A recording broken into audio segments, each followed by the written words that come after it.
Hello divine souls. अब हम देखना चाहते हैं कि आपके पर्सन आपसे दूर होकर कैसा फील करते हैं, उनके साथ क्या कुछ घटित हो रहा है। क्योंकि यूनिवर्स के तरीके होते हैं। जो डीएफ है वो मेडिटेशन से, चक्रा बैलेंस से, ज्ञान की बुक्स स्टडी करके, ज्ञान की वीडियो देख के अपने आप को हील कर लेती है। तो लेकिन डीएम का तरीका अलग होता है। डीएम के आसपास जो उनके लोग होते हैं, कार्मिक दोस्त मित्र, नए नए रिश्ते बनाने का शौक़ होता है, उनके द्वारा उनको ट्रिगर किया जाता है, तब उनकी सोल अवेकनिंग होती है। देखते हैं। ये मेरी रेखी माँ प्यारी सी ऊर्जा देना, ताकि मेरे व्यूअर्स जो नो कॉन्टैक्ट में, उनको पता चल सके कि उनके पर्सन के साथ क्या कुछ हो रहा है, किस स्थिति में।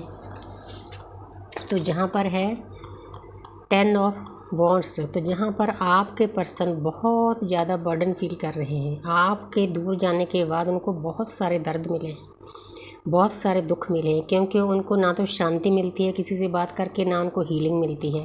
पहले उन्होंने एक तरीका ढूंढ लिया था, जब भी मन करता था डीएफ के पास आकर अपनी हीलिंग कर लेते, तो भाग जाते, तो बांटते उस हीलिंग को अपने कार्मिक के साथ। ये बात यूनिवर्स को भी नहीं अच्छी लगती। उनको पता है कि एक पवित्र आत्मा है, वो लगी हुई है अपने ऊपर भी, दूसरों का भी भला करने। उसके साथ अगर कोई ऐसा करेगा, चाहे उनका डीएम ही है, तो उनको सेपरेशन में डाल दिया जाएगा। मैं सभी डिवाइन फेमिनिन को समझाना चाहती हूँ, अगर आपका सेपरेशन हुआ है तो उसके बाद जब आप मिलोगे तो अलग ही, मतलब अलग वर्जन हो जाएगा आपके डीएम का। इसीलिए सेपरेशन भी किसी न किसी रिश्ते में ज़रूरी होता है।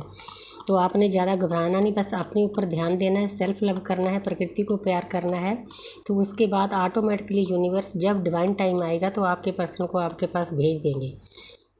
तो जहाँ पर आपके पर्सन बहुत दर्द में है, चारों तरफ से उनको दुख दर्द मिल रहा है, लेकिन कोई बात नहीं, उनके कर्मा ऐसे ही कटेंगे। डीएफ तो मेडिटेशन पर बैठ जाती है, लेकिन डीएम का तरीका ये होता है, दर्द सहकर, दुख सहकर, सैडनेस सहकर डिप्रेशन में जाते हैं।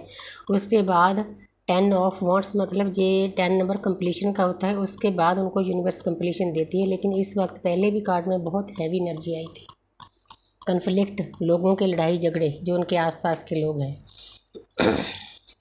आगे देखते हैं नाइट ऑफ वांड्स। तो आपके पर्सन आपको बताना चाहते हैं कि मेरी प्यारी डीएफ, मैं जब से आपसे दूर गया हूँ तो मुझे चारों तरफ से दर्द मिल रहा है। मुझे ऐसे लगता है जैसे मैं अंधेरे में भटक रहा हूँ, आप ही बस एक हो जो मुझे रोशनी दिखा सकती हो।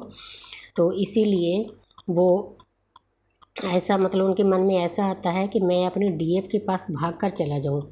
एक बात आप नोट करोगे, अगर आप अब आपके डीएम सुधर कर आपके पास आएंगे, पहले जैसे डिस्टॉर्टेड डीएम नहीं होंगे जो गाली गलौज करता था, बात नहीं सुनता था, टाइम नहीं देता था, आपकी कोई बात मानता नहीं था, ज्ञान की बात भी सुनता नहीं था।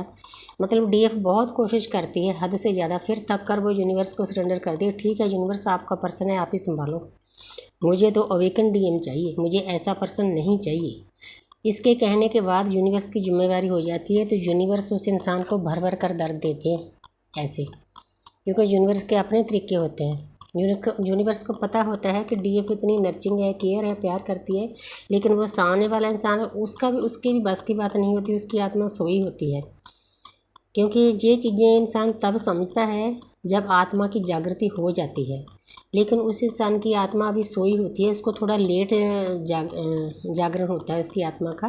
डीएफ आगे चलती है, इन्होंने कॉन्टेक्ट किया होता है परमपिता परमात्मा के सामने कि एक सोल आगे चलेगी, दूसरा पीछे चलेगी। तो अब आपके डीएम आपको बताना चाहते हैं कि अब जब मैं आपके पास आऊँगा, मैं आपकी पूरी केयर करूँगा, आपका पूरा ख्याल रखूँगा। मतलब एक न्यू वर्जन में ही आएंगे आपके पास। बस आपने उस टाइम की वेट करनी है, किसी चीज़ की जल्दी नहीं करनी, सब्र से काम लेना है, घबराना नहीं, रोना नहीं, खुश रहना है। तो जहाँ पर है टेम्परेंस, तो आपके डीएम आपको बताना चाहते हैं कि मेरी प्यारी डीएफ, मैं देख रहा हूँ कि मेरी डीएफ अब पहले जैसी नहीं रही, वो बिल्कुल शांत हो गई है। जैसे पहले अग्रेसिव होती थी, लड़ाई झगड़ा करती थी। तो बात भी सही है, क्योंकि मैं खुद ये चीज़ महसूस करती हूँ। पहले छोटी छोटी बातों पर मुझे गुस्सा आ जाता था, अब किसी बात पर गुस्सा ही नहीं आता। अब यूनिवर्स ने समझा दिया भी, अगर सामने वाला इंसान आपको बुरा भला कह रहा है, कुछ गलत बात कह रहा है, उसका दिमाग ही इतना है, आपने उस पर नहीं ध्यान देना, अपने आपके ऊपर ध्यान देना है। इसलिए हम, जो सामने वाला हमें हर्ट करना चाहता है, उस हर्ट से हम बच सकते हैं। तो ये आत्मा की जागृति के बाद ये शिक्षा यूनिवर्स हमें आस्ते आस्ते देते हैं। अकेला डीएम नहीं, आपके आसपास आपके परिवार वाले हैं, वो भी अगर आपको ट्रिगर करते हैं, आपको दर्द देते हैं, आपने उनका दर्द अपने ऊपर नहीं लेना। उन पर तरस खाना है कि इस इंसान की अंदरूनी हालत क्या है जो ये ऐसा कर रहा है। तो आपके डीएम आपको बताना चाहते हैं कि मैं बहुत खुश हूँ कि जो आपने ज्ञान प्राप्त किया है, शांति प्राप्त की है, अपने आप को बैलेंस किया है, थर्ड आई ओपन हो चुकी है। उनको भी पता है कि यूनिवर्स की ब्लेसिंग है हमारे रिश्ते के ऊपर। ये कोई आम रिश्ता नहीं है, ये रोमांस का रिश्ता नहीं, 3D लाइफ का रिश्ता नहीं, ये 5D का रिश्ता है। बहुत प्यारी एनर्जी है। एक कार्ड और ले लेती हूँ, फिर वीडियो ज़्यादा लंबी हो जाती है। तो यहाँ पर है 3 ऑफ वांड्स। तो यहाँ पर आपके पर्सन ने बहुत सोच विचार कर लिया है, deep thinking.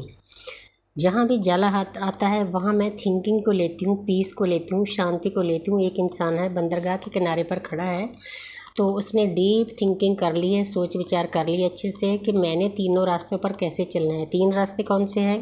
3D life, love life, spiritual life. इसको बैलेंस करके चलना है। उस पर्सन ने तैयारी कर ली है, येलो कलर है, उसको ज्ञान भी प्राप्त हो गया है कि मेरी एक जर्नी है, मैंने इस तरह से इस जर्नी के ऊपर चलना है। अगर मैं चलूँगा तो ही मैं शांति प्राप्त कर सकूँगा, खुश रह सकूँगा, दुनिया की भी सभी खुशियाँ प्राप्त कर सकूँगा। जो उसके गोल्स होते हैं वो भी तभी पूरे होंगे। तो यहाँ पर है व्हील ऑफ फॉर्चून। तो आपके पर्सन ने फील कर लिया है अंदर से कि मेरी डीएफ मेरी दुनिया है। चाहे मैं कितना भी किसी के पास भाग लूँ, मुझे कहीं से भी शांति नहीं मिलती। चाहे कोई उनकी कार्मिक हो, सोलमेट हो, नए नए रिश्ते बनाने का शौक़ होता है, कहीं पैसे का लालच होता है, कहीं पैसा देना होता है, कहीं लेना होता है, चीज़ों का लालच होता है। अब उनको आस्ते आस्ते सभी चीज़ें समझ आ रही है कि ये जो लव है ना, ये चीज़ों से इनका मुकाबला नहीं होता, ना पैसे से होता है, ना फिजिकल रिलेशन से होता है।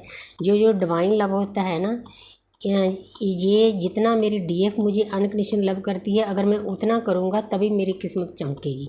तो आपको देखना है कि आपकी दोनों की किस्मत चमकने वाली है। और दोनों जब इकट्ठे रहोगे, आपको एक बात बताना चाहती हूँ कि आपने समझ लेना है कि आपका रिश्ता रोमांस का नहीं है, सेक्स का नहीं है। आपने सिर्फ बातचीत करनी है। बातचीत कैसी करनी है? ज्ञान की, परमपिता परमात्मा की। अपनी जर्नी के आगे बढ़े। जितनी देर आप ज्ञान की बातें नहीं करोगे तो आपको यूनिवर्स से सेपरेशन में डालेंगे ही डालेंगे, ये पक्का है। इसीलिए अगर आपने सही से स्मूथली अपना रिश्ता चलाना है तो आप इस चीज़ को समझो।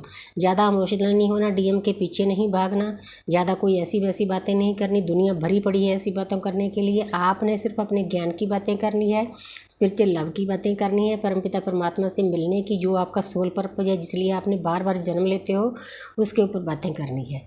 Thank you.